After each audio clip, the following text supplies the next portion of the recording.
نحمد و نصلی علی رسول الکریم اما بعد فاعوذ باللہ من الشیطان الرجیم بسم اللہ الرحمن الرحیم رب اشرح لی صدری ویسر لی امری واحلل عقدۃ من لسانی یفقہوا قولی ربی زدنی علما اللہم فقہنا فی الدین اللہم انی اسألک علما نافعا وعملا متقبلا ورزقا طیبا اللہم انفعنا بما علمتنا وعلمنا ما ینفعنا وزدنا علما۔ آج کی آیات روزے سے ریلیٹڈ ہیں اور رمضان سے۔ یا ایہا الذین آمنوا، اے لوگو جو ایمان لائے ہو، کتب علیکم، لکھ دیا گیا تم پر، الصیام، سیام، صوم سے ہے۔ صوم کا میننگ ہوتا ہے روکنا، اور عام اصطلاح میں اس کو روزہ یعنی فاسٹنگ کہتے ہیں۔ یہ آیت نمبر 183 ہے سورۃ البقرہ کی۔ یا ایھا الذین آمنوا، اے لوگو جو ایمان لائے ہو۔ اب یہاں سے اب جو حکم آ رہے ہیں نا، جیسے میں نے پہلے بھی بتایا تھا وصیت کے بارے میں بھی اور قصاص کے وقت بھی، کہ اب جب مدینہ میں سیٹل ہو رہی ہے یعنی مسلمانوں کی ایک طرح سے قوم بنتی جا رہی ہے اور نیشن جو ہے وہ اسٹیبلش ہوتی ہے، تو اس کے سرٹن رولز ہوتے ہیں، لاز ہوتے ہیں، تو اللہ تعالیٰ ان کو زندگی گزارنے کے لیے نارمل جو سوکس، نارمل لاز اور سارا لیگل سسٹم اللہ تعالیٰ ان کا دین کے حساب سے، کیونکہ جو ہمارا مذہب ہے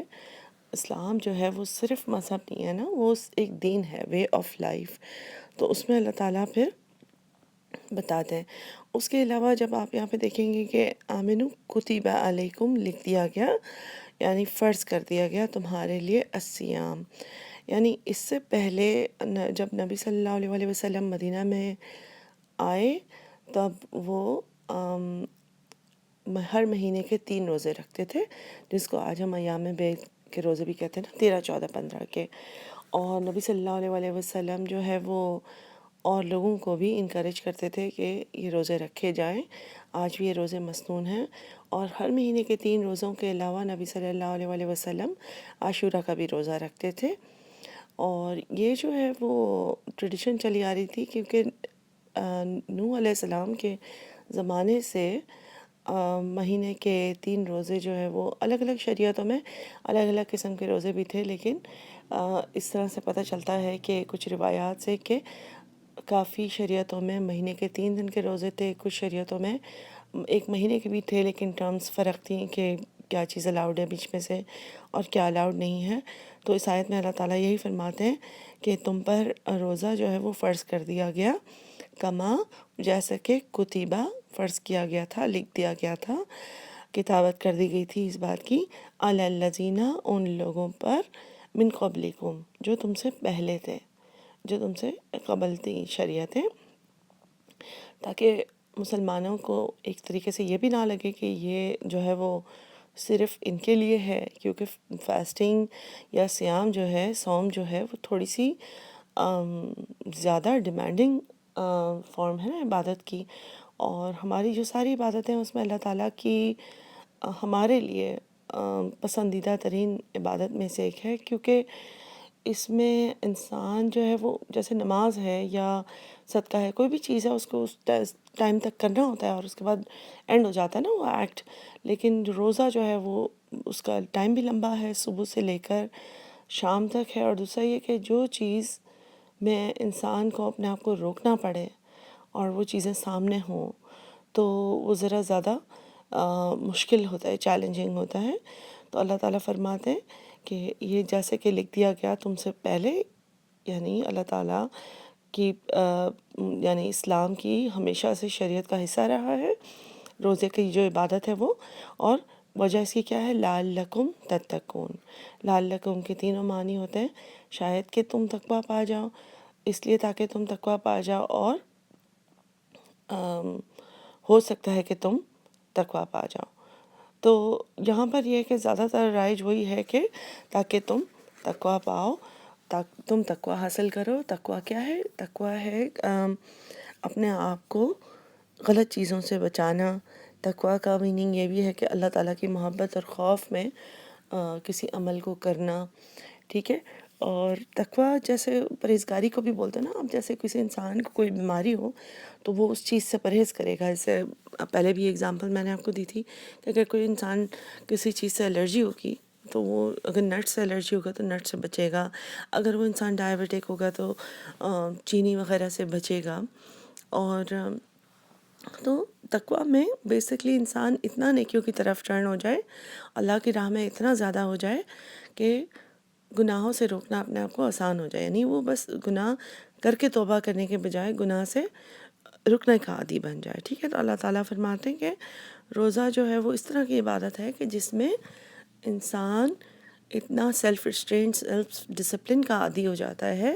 کہ اس کو اپنے آپ کو کسی چیز سے روکنے کا کام آسان ہو جاتا ہے. کیونکہ صوم جو ہے نا وہ عرب کی ٹریڈیشن تھی.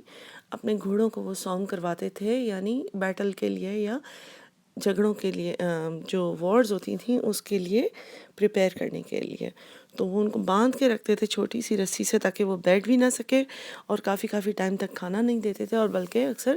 دوڑاتے بھی خوب تھے تاکہ وہ جنگوں میں لڑنے کے لیے طاقتور ہو جائیں. اور یہ ان کی پریپیئر کرنے کا ایک طریقہ تھا. تو وہاں سے ہے صوم کہ اپنے آپ کو ان چیزوں سے روکنا جو چیزیں اویلیبل ہوں. ٹھیک ہے. اور پھر اگلی آیت ہے ایامن معدودات. اچھا, اب یہ جو ہے نا حکم نبی صلی اللہ علیہ وسلم کے مدینہ آنے کے 2 سال کے بعد یعنی سن 2 ہجری میں آیا تھا. تو آیت نمبر 183 اور 184 دونوں. ایامن معدودات, دن ہیں, ایام یوم کی جمع ہے, معدودات گنے چنے, عدد سے ہے یعنی کاؤنٹڈ ڈیز ہیں, لمیٹڈ ڈیز ہیں. ایسا نہیں ہے کہ ہر وقت کے لیے ہے, بیکاز ظاہر ہے جیسے کہ میں نے آپ کو بتایا کہ تھوڑا سا ڈیمانڈنگ عبادت ہے. تو اللہ تعالیٰ جیسے ہم کسی بیمار کو بھی ہم یہ کہتے ہیں نا بس تھوڑے دن کی بات ہے, یا کوئی ایگزام ہوتا ہے کسی کا تو وہ تھوڑے دن کے لیے ہوتا ہے تو اچھا لگتا ہے نا, وہ اس کی ویلیو بھی رکھتا ہے. تو اللہ تعالیٰ بھی بتا رہے ہیں کہ بس تھوڑے سے دن ہیں یہ,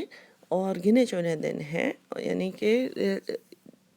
جو دن ہے اس کو ویلیو بھی انسان زیادہ کرتا ہے کہ اچھا بس یہ تھوڑے ہی دن ہیں جس کی اتنی زیادہ ویلیو ہے. اور اگر اس چیز میں چیلنج یا آزمائش زیادہ محسوس ہوتی ہے تو بھی انسان اپنے آپ کو یہ تسلی دے سکتا ہے کہ بس تھوڑے سے ہی دن ہیں گنے چنے. فمن کانا, تو جو کوئی ہے, منکم, تم میں سے, مریدن, مرض سے ہے یعنی بیمار. ٹھیک ہے. او یا اعلیٰ, اوپر, سفرن, سفر کے اوپر ہے یعنی سفر میں ہے یعنی ٹریول کر رہا ہے. فعدتن, تو پھر عدد سے ہے تو پھر اس کو گننا ہے, من ایامن اخر, یعنی عدت پوری کرنی ہے, یعنی کاؤنٹ نمبر پورا کرنا ہے, ایامن دنوں میں, اخر بعد کے, یعنی لیٹر آن اس کو قضا کرنے ہیں روزے اگر وہ بیمار ہے یا پھر سفر میں ہے. تو بیمار میں ہر طرح کی بیماری آ جاتی ہے, چاہے انسان کو ہر بندے کا اپنا اسٹیمنا ہے, اور ہر بندے کی اپنی ہمت کے حساب سے وہ چاہے تو روزہ رکھے, اور چاہے اگر بیماری فیل ہوتی ہے تو بعد میں جمع کر لے. اور یہاں پر ان بیمار کی بات نہیں ہو رہی ہے جو ضعفت میں ہوں یا کافی بڑھاپا ہو, ضعیف ہوں, اور وہ بعد میں بیماری کے بعد اتنے ٹھیک نہیں ہونے والے کہ وہ روزہ رکھ سکیں. اور جو ہے وہ, یا پھر کچھ لوگوں کو ایسی کوئی بیماری ہوتی ہے کہ جس میں روزہ رکھنے سے بیماری کے اور زیادہ بڑھ جانے کا امکان ہوتا ہے. البتہ یہاں پہ ان بیماریوں کی بات ہو رہی ہے کہ انسان کو وقتی طور پر کوئی, اکثر لوگوں کو زکام بھی ہو تو اتنی کمزوری ہوتی ہے کہ وہ روزہ نہیں رکھ سکتے. اور دوسری بیماریاں یعنی کہ تھوڑی سی جو بھی, اگر کوئی بڑی بیماری کا زمانہ چل رہا ہے, یا پھر کوئی عورت اگر ایکسپیکٹ کر رہی ہے, یا نرسنگ مدرز ہیں, تو اس میں وہ انسان اپنے دن کاؤنٹ کر لے گا. اور او علی سفر, ان میں یہ ہے کہ چاہے وہ ضروری نہیں ہے کہ کوئی مشکل قسم کا ہی سفر ہو, آسان سفر میں بھی اللہ تعالیٰ کی طرف سے اجازت ہے. البتہ یہ کہ نبی صلی اللہ علیہ وسلم بھی اور ان کے صحابی بھی سفر میں روزے میں بھی پائے گئے ہیں, اور بغیر روزے کے بھی. خاص طور پہ نبی صلی اللہ علیہ وآلہ وسلم نے جنگ کے جو سفر ہوتے تھے اس میں صحابیوں کو اسپیشلی منع کیا روزہ رکھنے سے، تاکہ ان کے اندر جنگ کرنے میں کمزوری نہ آ جائے اور طاقت رہے. اور فتح مکہ کے موقع پر نبی صلی اللہ علیہ وآلہ وسلم روزے سے تھے جب وہ لوگ نکلے تھے، اور نبی صلی اللہ علیہ وآلہ وسلم نے خاص طور پہ پانی منگوایا اور سب کے سامنے پیا تاکہ اور لوگ بھی انکریج ہوں اور وہ روزہ کھول دیں. اور کافی لوگوں نے کھول دیا تھا، چند ایک نے جنہوں نے نہیں کھولا تھا. تو نبی صلی اللہ علیہ وآلہ وسلم نے اس طرح سے ایک روایت، ایک حدیث سے پتہ چلتا ہے کہ فرمایا کہ انہوں نے نافرمانی کی. اور ایک اور مرتبہ سفر میں کچھ صحابی کسی کو سایہ کر رہے تھے، اور نبی صلی اللہ علیہ وآلہ وسلم کے پوچھنے پر پتہ چلا کہ انہوں نے روزہ رکھا ہوا تھا، اور صحابہ جو ہے وہ ان کو سایہ کر رہے تھے تاکہ سخت دھوپ سے ان کو بچا سکیں. تو نبی صلی اللہ علیہ وآلہ وسلم نے فرمایا کہ سفر میں روزہ رکھنا نیکی نہیں ہے. اور ایک اور وقت اسی طریقے سے تو نبی صلی اللہ علیہ وآلہ وسلم نے جب صحابہ انہیں روزے رکھے ہوئے تھے تو انہوں نے کچھ نہیں فرمایا. اس سے پتہ چلتا ہے کہ نارمل سفر میں یعنی کچھ حدیثوں سے پتہ چلتا ہے کہ سفر میں روزہ رکھنا انسان کی مرضی پر ہے، اور کچھ حدیثوں سے پتہ چلتا ہے کہ یہ زیادہ افضل ہے کہ سفر میں روزہ نہ رکھا جائے. وَعَلَى الَّذِينَ آیت کے دوسرا پارٹ ہے، اور وہ لوگ اوپر ان لوگوں کے یطیقونہ، توق سے ہے توا واقاف، وہ جو طاقت رکھتے ہیں ان میں،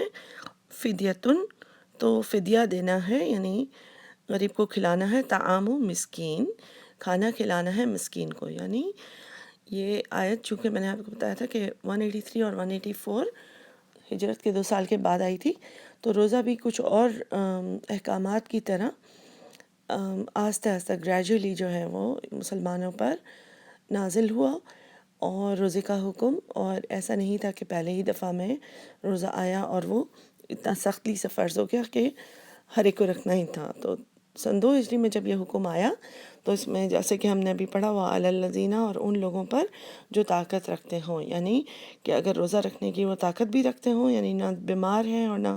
سفر پہ ہیں لیکن وہ روزہ نہیں رکھنا چاہیں گے، تو فدیت، انہوں نے فدیہ دینا ہے، طعام مسکین، مسکین کو کھانا کھلانا ہے، ایک روزے کا بدلہ ایک مسکین کو کھانا کھلانا ہے. یعنی کہ اس سے پتہ چلتا ہے کہ شروع میں یہ ایک چوائس تھی کہ انسان اگر روزہ رکھنا چاہے تو روزہ رکھ لے، اور روزہ نہ رکھنا چاہے تو فدیہ دے دے اور مسکین کو کھانا کھلا دے. پھر اللہ تعالیٰ آگے فرماتے ہیں اسی آیت میں، فمن تطوع، تو جو کوئی تطوع کا روٹ ہے طوا واو عین، یعنی خوشی، تو جو کوئی خوشی سے کرتا ہے خیرن، کوئی اچھا کام، فہوا، تو ہے وہ خیر لہ، اس کے لیے اچھا ہے. یعنی اگر کوئی انسان ایک سے زیادہ مسکین کو کھانا کھلانا چاہتا ہے تو اس کے لیے اچھا ہے، اور اگر کوئی انسان روزہ بھی رکھتا ہے اور مسکین کو کھانا کھلانا چاہتا ہے تو بھی اس کے لیے اچھا. جیسے اگر کوئی عورت پریگننٹ ہے اور اگلے سال وہ فیڈ کرانا چاہیں گی تو ہو سکتا ہے کہ اس کی حق میں یہ بہتر ہو کہ وہ پہلے فدیہ بھی دے دے، اور تاکہ جب وہ بچوں سے فارغ ہوں تاکہ پھر روزہ رکھیں، کیونکہ انسان کو زندگی اور موت کا نہیں پتہ ہوتا. تو اب روزہ جو ہے وہ لون کی طرح ہی ہوتا ہے. اب یہ آیت نمبر 185 کے بعد آپ کو اندازہ ہوگا. ایسے ہی اگر مر جائے تو روزہ جو ہے وہ لون کی طرح اس کے وارثوں کو یا تو پھر رکھنا ہوگا یا پھر اس کے بارے میں فدیہ پے کرنا ہوگا. تو اس سے بہتر ہے کہ انسان اپنی زندگی میں ہی ساتھ ساتھ فدیہ دے دے اور پھر بعد میں اکاؤنٹ رکھ کے وہ روزہ بھی رکھ لے جب اسے اللہ تعالیٰ موقع دے. اچھا، اسی آیت میں 184 میں جہاں اللہ تعالیٰ نے یہ رعایت دی تھی کہ روزہ نہ بھی رکھو تو اوکے ہے، آخری حصہ ہے اس کا، وَأَن تَصُومُوا، اور یہ کہ تم روزہ رکھو، خیر لکم، تمہارے لیے بہتر ہے. یعنی اللہ تعالیٰ کہتے ہیں کہ چوائس تو تمہیں دی ہے لیکن، اور یہ کہ یہ زیادہ بہتر ہے کہ تم روزہ رکھو، ان کنتم تعلمون، اگر ہو تم علم رکھتے. یعنی اگر تمہیں اندازہ ہو جائے کہ روزے کے کتنے بینیفٹس ہیں، کتنے ریوارڈز ہیں، کتنی زیادہ اس کی ویلیو ہے اللہ تعالیٰ کے پاس، تو پھر تم کو اندازہ ہو جائے کہ یہ کتنا بہتر ہے تمہارے لیے. ٹھیک ہے. پھر 1 سال کے بعد یعنی سن 3 ہجری میں آیت نمبر 185 نازل ہوئی تھی، جس کے بعد روزہ جو ہے وہ اس کی چوائس ختم ہو گئی اور یہ فرض ہو گیا. شہر رمضان مہینہ رمضان کا، رمضان جو ہے اس کا روٹ ہے را میم ضاد حمزہ، اس کا مطلب ہوتا ہے کہ ایسی بارش جو زمین کی مٹی کو صاف کر دے. تو یعنی رمضان کا مہینہ بھی ایسے ہی ہے نا کہ جیسے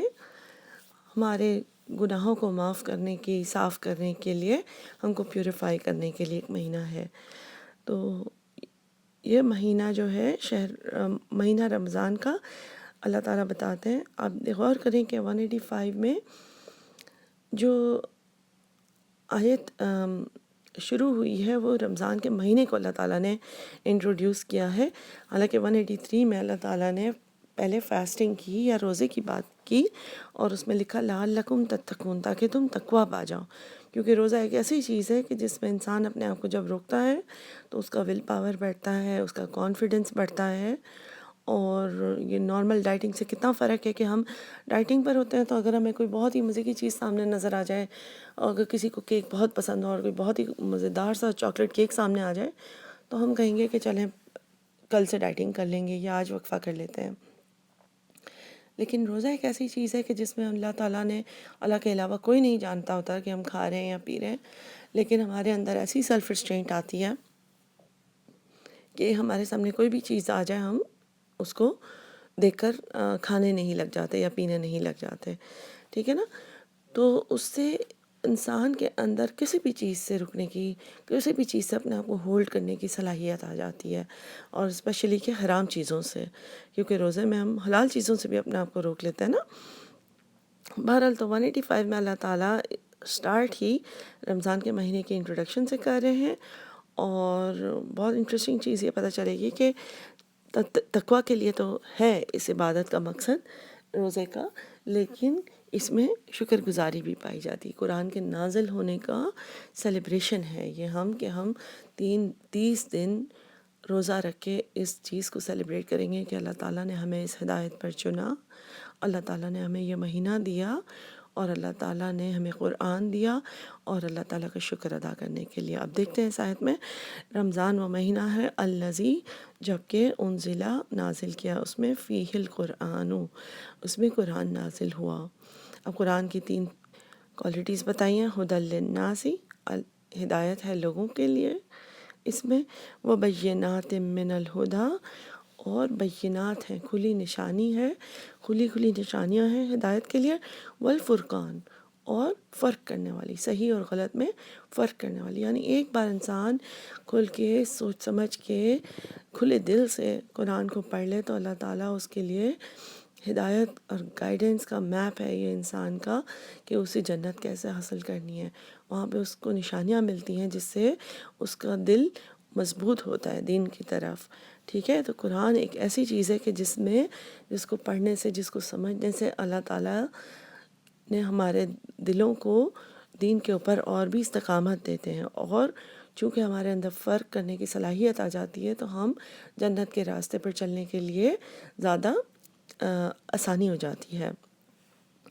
تو اللہ تعالیٰ فرماتے ہیں فمن شہید منکم، تو جو کوئی شہید ہو یعنی شہادت دے، یعنی حاصل کرے، پا لے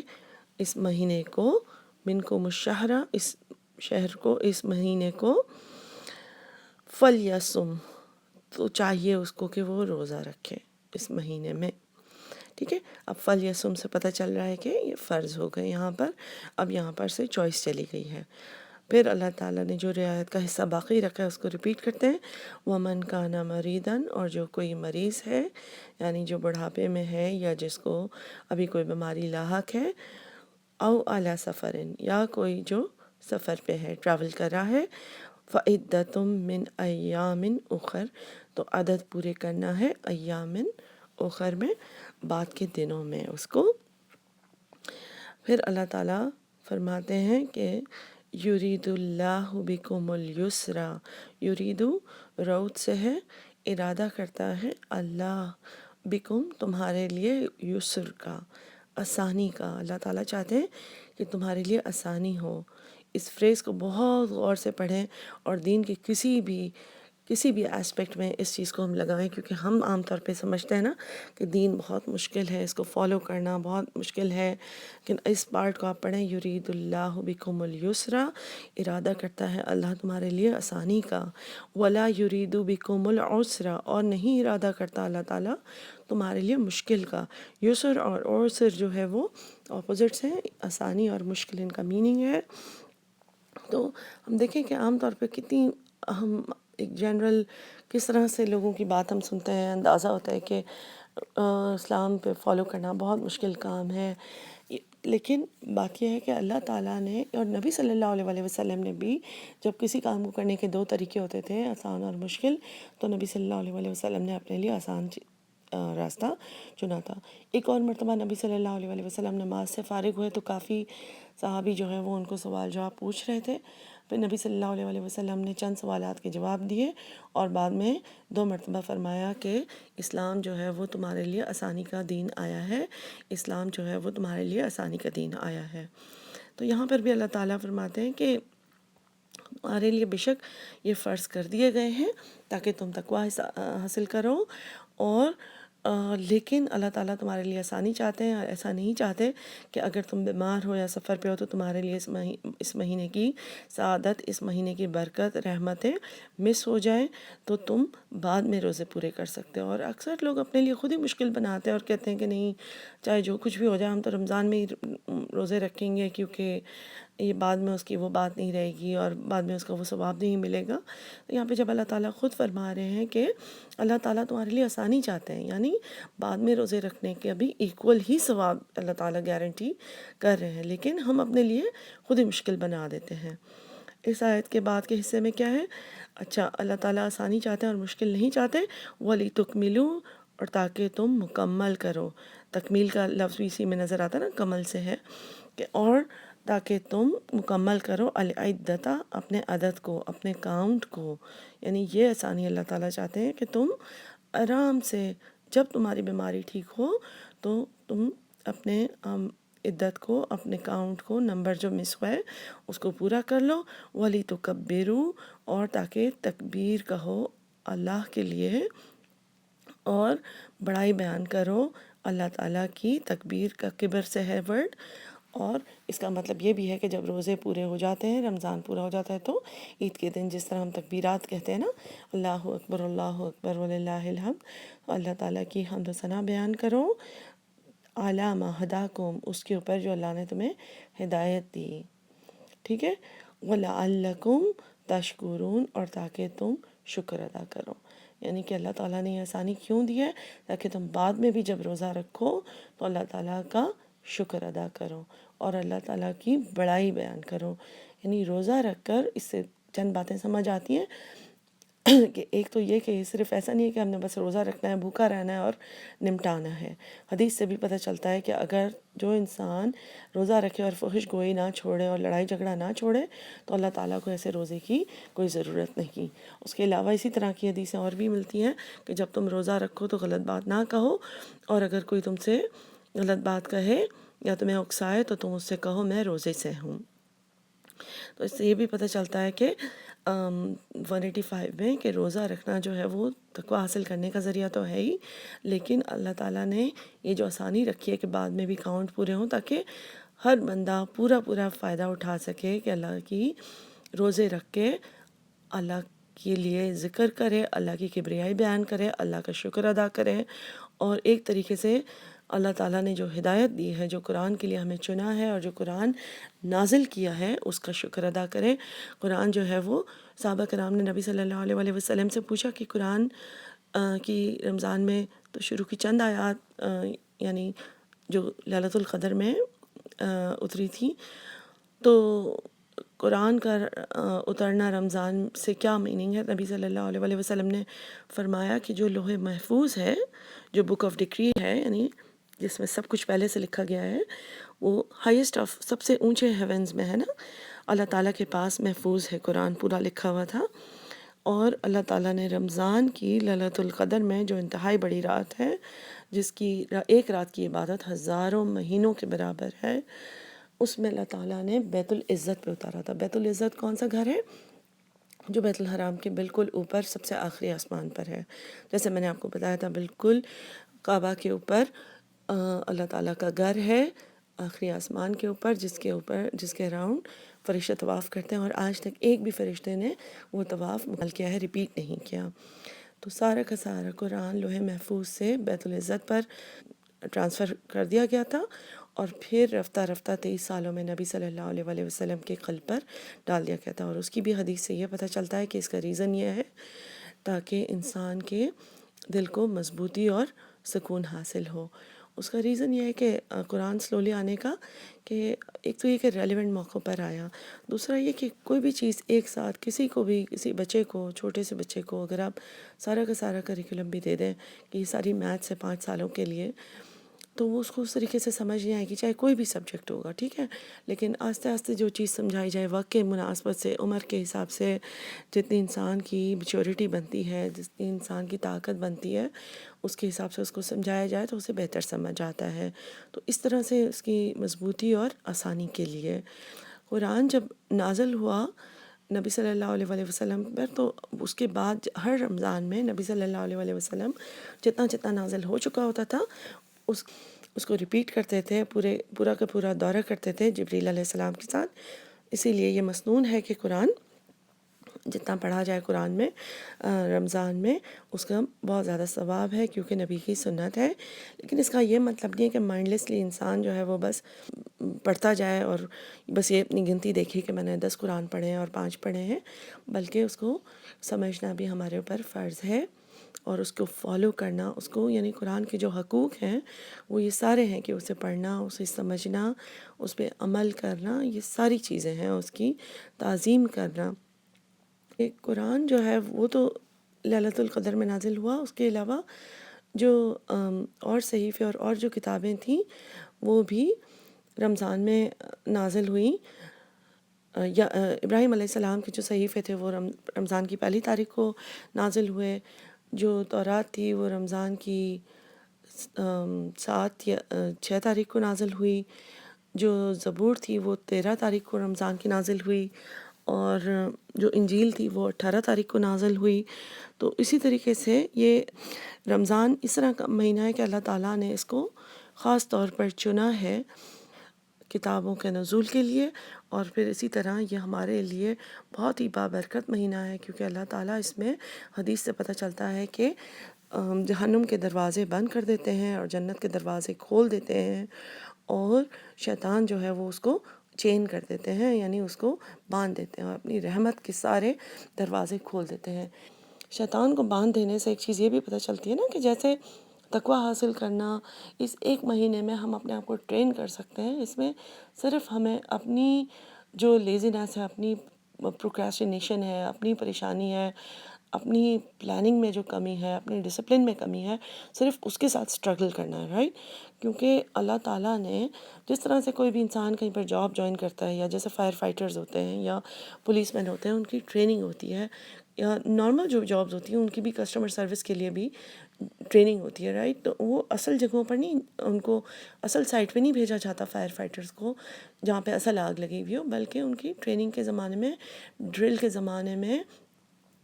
ایسی جگہوں پہ بھیجا جاتا ہے جہاں پہ کوئی بھی خطرے میں نہ ہو.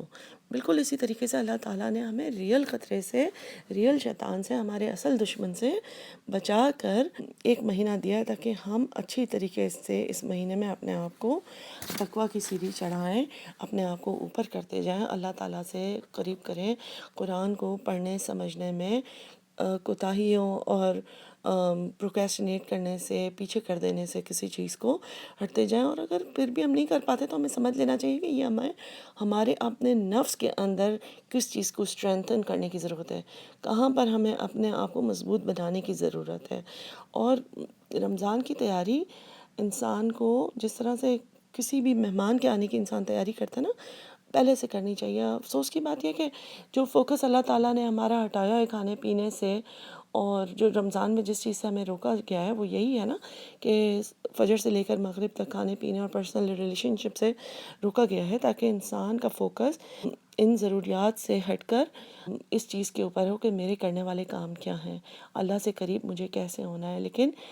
واقعی ہماری تیاریاں بالکل اپوزٹ ڈائریکشن میں ہوتی ہیں. جس چیز سے ہمیں روکا گیا ہے تو ہماری تیاریاں کھانے پینے سے ریلیٹڈ ہی ہوتی ہیں. جو ہمارا روزے رمضان سے ایک تصور ہے وہ تقویٰ یا شکر گزاری یا ذکر سے زیادہ، قرآن سے زیادہ اس چیز پر ہوتا ہے کہ ہمیں افطار کے وقت کھانے پینے کے لیے کیا کیا تیاری کرنی ہے، بجائے اس کے کہ ہم سوچیں کہ اس مہینے میں خاص طور پہ ہمیں چونکہ ہر ٹائم کھانا نہیں بنانا، تو ہم اپنے آپ کو قرآن میں آگے کریں. اس کے بجائے ہم شعبان سے ہی بلکہ اس کی تیاری شروع کر دیتے ہیں اور ہمارے ذہن میں رول سموسے پکوڑے اور چاٹیں وغیرہ آنے لگ جاتی ہیں. تو اپنے آپ کو اور مشکل چیزوں میں ہم ڈالتے ہیں بجائے اس کے کہ ہم سمپل چیزوں میں اگر کر لیں، کھجور اور دودھ اور نارمل کھانے کے اوپر چلے جائیں تو ہمارا بہت سارا ٹائم بھی بچ سکتا ہے اور ہمارے گولز بھی ہم زیادہ اچیو کر سکتے ہیں. دوسرا یہ کہ ان تیاریوں کے بجائے اپنے لیے گولز بنائیں، اسپیسیفک چارٹس بنائیں کہ مجھے کرنا کیا ہے. ایسے مینٹل گولز صرف نہیں بنائیں کہ جو ہے میں اتنے قرآن پڑھوں گی اور اتنا ذکر کروں گی اور یہ نفلیں ایڈ کروں گی اور یہ عادت اپنی ہٹاؤں گی، بلکہ ان چیزوں کو لکھیں کہ روزانہ یعنی 30 دنوں کے لیے اپنا چارٹ بنائیں جس میں اپنے آپ کو اپنے رات کو بیٹھ کے چیک لگانا ہو کہ اگر میں نے سوچا تھا کہ میں چاشت کی اور تہجد کی اور اوابین کی نمازیں ایڈ کروں گی اس مہینے کے لیے ہی، چاہے اپنے شارٹ ٹرم گولز ہوں، تو کیا میں نے یہ پڑھی.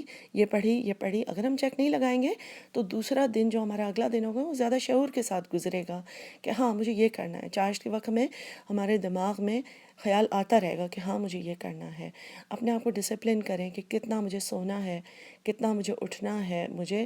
اس مہینے میں کیا دعوتیں دینے اور لینے میں وقت ضائع کرنا ہے اپنا، جس کے پیچھے تین دن کی تیاری کرنی ہے اور پھر اس کے بعد 2 دن صفائیاں کرنی ہیں. ٹھیک ہے، یا مجھے اپنے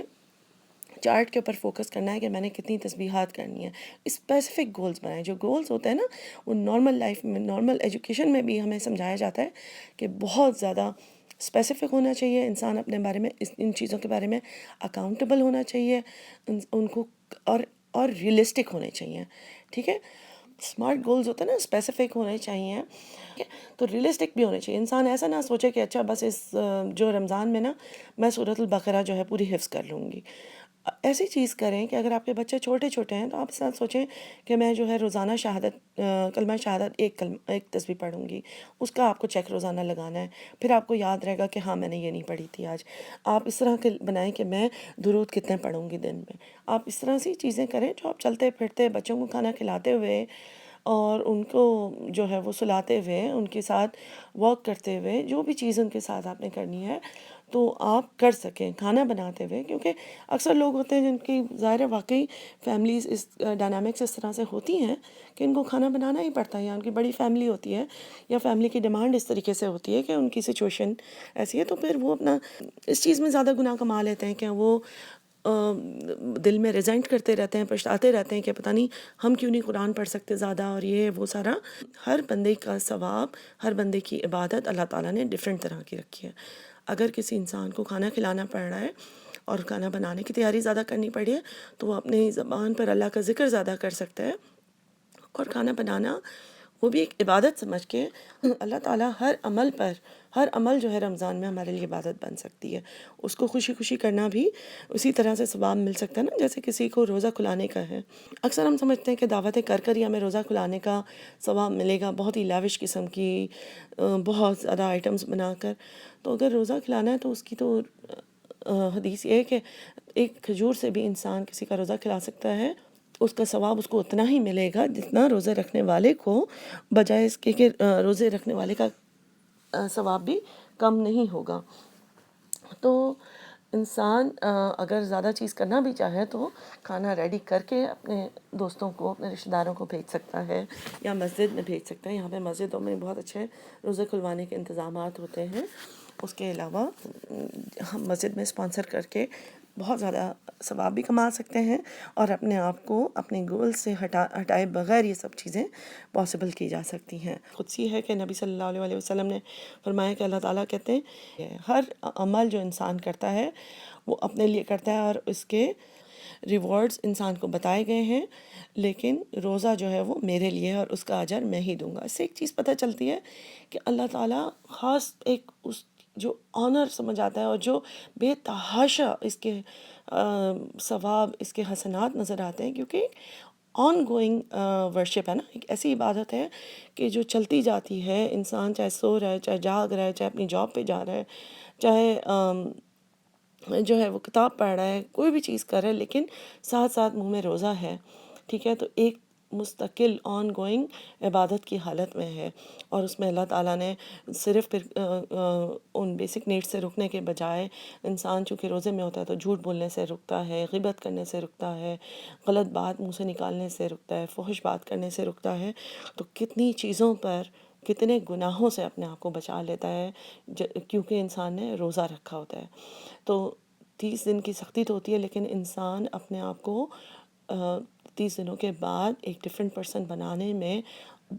یا اپنے آپ سے ہی جو بہتر شخصیت 30 دن پہلے تھی اس سے کافی بہتر بنانے میں، اس کے لیے بہت موزوں ٹائم ہے، بہت اپروپریٹ ٹائم ہے، بہت اچھی اپرچونٹی ہوتی ہے کہ انسان کو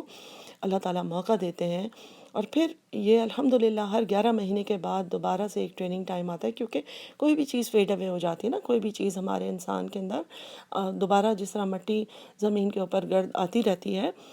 اور پھر رمضان جیسے میں نے آپ کو بتایا کہ ایسی بارش ہے جس سے زمین پاک صاف ہو جائے. تو ہر 11 مہینے کے بعد اللہ تعالیٰ انسان کو ایسا موقع دیتے ہیں تاکہ وہ اس میں اپنی صفائی کرے اور اللہ تعالیٰ کا خاص زیادہ زیادہ شکر کرے. رمضان ایک ایسا مہینہ ہے جس میں سامنے اگر ہمارے خزانہ پڑا ہوا اور ہم کہیں کہ اچھا ابھی میں یہ کام کر لوں، یہ کام کر لوں، اس کے بعد جا کے خزانہ اٹھاتی ہوں. ٹھیک ہے، سامنے سڑک پار پڑا ہو تو سب سے پہلے انسان سب چھوڑے گا، کھانا پکانا، سونا، سب کچھ چھوڑے گا اور کہے گا پہلے میں خزانہ جمع کر لوں. تو رمضان ایسا ہے کہ اس میں ہر نفل نماز کا، ہر نفل عبادت کا ثواب فرض کی برابر ہے، اور ہر فرض کا 10 سے لے کر 100 اور 100 سے 700 تک انسان کی انٹینشن کی بیس پر کیسی اس کی خالص نیت ہے اور کیسی اس کی ہمت، کتنی اس نے ہمت کی ہے اللہ کے راستے میں، اس کی بیسس پر اس کو بہت زیادہ اس کا ثواب دیا جاتا ہے. اس کے علاوہ جو اللہ تعالیٰ فرماتے ہیں کہ جو انسان اللہ کے لیے خاص طور پہ روزہ رکھتا ہے تو اللہ تعالیٰ اس کے پچھلے سارے گناہ معاف کر دیتے ہیں. اور ایک روزے کے بدلے، یہ بھی حدیث ہے کہ ایک انسان کو 70,000 سال کی مسافت جتنا آگ سے دور کر دیتے ہیں. ہر ایک روزے کے بدلے اللہ تعالیٰ آگ سے دور کر دیتے ہیں. کہ روزہ ڈھال ہے، یعنی شیلڈ ہے. ٹھیک ہے، تو اس کے دونوں میننگز بتائے گئے ہیں کہ وہ ہمیں برائیوں سے بچاتا بھی ہے، اور دوسرا ہے کہ ہمیں آگ سے دور کرتا جاتا ہے. روزے کے بارے میں اللہ تعالیٰ نے یہ بھی ایک طریقے سے مسلمانوں کو آنر دیا ہے کہ اللہ تعالیٰ فرماتے ہیں جنت کے ایک دروازے کا نام ہے الریان، تو روزہ دار کو وہاں سے داخل کریں گے، اور وہاں سے صرف روزہ داروں کو داخل کریں گے. یعنی ایک آنر ہے کہ جنت میں اگر لوگ داخل بھی ہو رہے ہوں گے لیکن الگ الگ دروازے ہیں. تو ایک خاص طور پہ اگر میں اپنے کسی بہت اچھے فرینڈ کو کہوں کہ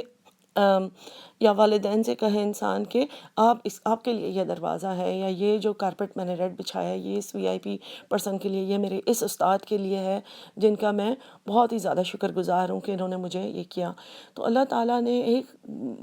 اس دروازے کا نام لے کر یعنی ایک آنر دیا ہے کہ یہ روزہ جو ہے مجھے اندازہ ہے کہ کتنا مشکل کام ہے جو تم نے کیا ہے. اس کے علاوہ یہ حدیث ہے کہ اللہ تعالیٰ فرماتے ہیں کہ روزہ دار کے منہ کی جو اسمیل ہے وہ اللہ کو مسک سے بھی زیادہ پسند ہے. مسک جو ہے وہ بہت ہی ویلیوبل اور ایکسپینسو خوشبو ہوا کرتی تھی. تو اللہ تعالیٰ نے یعنی حدیثیں بھی ہمیں بہت ساری مل جاتی ہیں. اس میں سے ایک اور امپورٹنٹ کام وہ یہ ہے کہ وہ رات کو تراویح پڑھنا ہے. اگر ہو سکے تو، اگر مسجد نہ بھی جا سکیں کوئی، تو گھر میں ہی نفلیں اگر رات کو پڑھ لیں تو اللہ تعالیٰ نے اس کے بارے میں بھی بہت زیادہ ریوارڈ رکھے ہیں. کہ حدیث سے پتہ چلتا ہے کہ جو انسان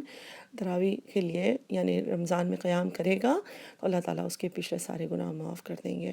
تو اس مہینے میں ہمیں بہت ساری اپرچونیٹیز، بہت سارے موقع ملتے ہیں، اور آخری راتوں میں تو اور بھی زیادہ موقع ملتے ہیں کہ ہمیں اللہ تعالیٰ گویا ایسا موقع ہے کہ جو صحابہ تھے وہ رمضان کے جانے کے بعد رویا کرتے تھے اور انتظار کیا کرتے تھے 11 مہینے کہ دوبارہ رمضان کب آئے گا اور آیا کہ ہمیں ملے گا یا نہیں. تو خوش نصیب ہیں وہ لوگ جن کو رمضان ملتا ہے اور جتنا اس میں جمع کر سکتے ہیں ویلیو، جتنا خزانہ حاصل کر سکتے ہیں، جتنا اپنے درجوں کو اوپر بڑھا سکتے ہیں، اور جتنی لوگوں کے لیے دعائیں کر سکتے ہیں. ہر دعا روزے دار کی قبول کی جاتی ہے، اور خاص طور پہ مغرب سے پہلے. تو جیسے کہ ایک خاص ٹپ میری ضرور ہے کہ اپنے گولز آپ بے شک خود اپنی لسٹ بنائیں کہ مجھے کیا کرنا ہے، اور تقریباً ایٹ لیسٹ 10-15 چیزیں لکھیں کہ یہ میں تسبیح پڑھوں گی، یہ نفل اپنی ایڈ کروں گی، زندگی سے یہ جھوٹ بولنے کی عادت ہٹا لوں گی. اور پھر روزانہ رات کو چیک کریں، چیک لگائیں وہاں پر کہ میں نے یہ چیز کی یا نہیں کی، میں نے اتنی مرتبہ آیت الکرسی پڑھی ہے یا نہیں، میں نے اتنی مرتبہ جو ہے وہ نبی صلی اللہ علیہ وسلم پر صلاۃ والسلام بھیجا ہے یا نہیں، میں نے اتنی مرتبہ استغفار پڑھا ہے یا نہیں. اور تھوڑے سے اپنے آپ کو چیلنجنگ گولز دینے ہیں تو وہ بھی دیں آپ، کہ میں جو ہے وہ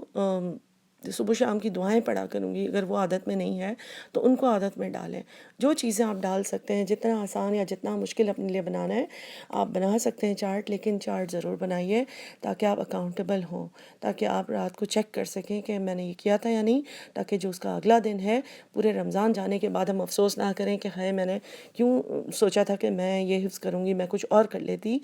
اور یا پھر ہم سوچیں کہ ہائے میں زیادہ نہیں کچھ کر سکی، میرے بچے چھوٹے چھوٹے ہیں. تو ہر روز کو امپورٹنٹ بنائیں. ایک دن آپ چیک لگائیں گے اور آپ دیکھیں گے کہ اچھا میں نے زیادہ چیزیں نہیں فالو کر سکی ہوں، ایٹ لیسٹ اسی وقت 5 منٹ بیٹھ کے اپنی تسبیحات کو مکمل کرنے کا دل کرے گا، اور دوسرا دن بہت زیادہ فرق گزرے گا. ایک ایک دن کا فائدہ اٹھائیں، اور انشاءاللہ تعالی ہمیں اللہ تعالیٰ بہت زیادہ موقع دیں چیریٹی کرنے کا بھی. ان آیات سے بے شک پتہ نہیں چلتا، لیکن نبی صلی اللہ علیہ وسلم اس مہینے میں تیز ہوا، تیز آندھی سے بھی زیادہ چیریٹی کیا کرتے تھے، کچھ بھی اپنے پاس باقی نہیں رکھتے تھے. عام دنوں میں بھی نبی صلی اللہ علیہ وسلم بہت چیریٹی کرتے تھے، لیکن رمضان میں تیز آندھی کی طرح، یعنی جیسے آندھی ہوتی ہے نا سب کچھ اپنے ساتھ لے کر اڑا لیتی ہے، تو ہر چیز اللہ تعالی نبی صلی اللہ علیہ وسلم اور کچھ بھی نہیں چھوڑتے تھے. ٹھیک ہے. سبحانک اللہم و بحمدک، نشہد ان لا الہ الا انت، نستغفرک و نتوب الیک. السلام علیکم ورحمۃ اللہ وبرکاتہ.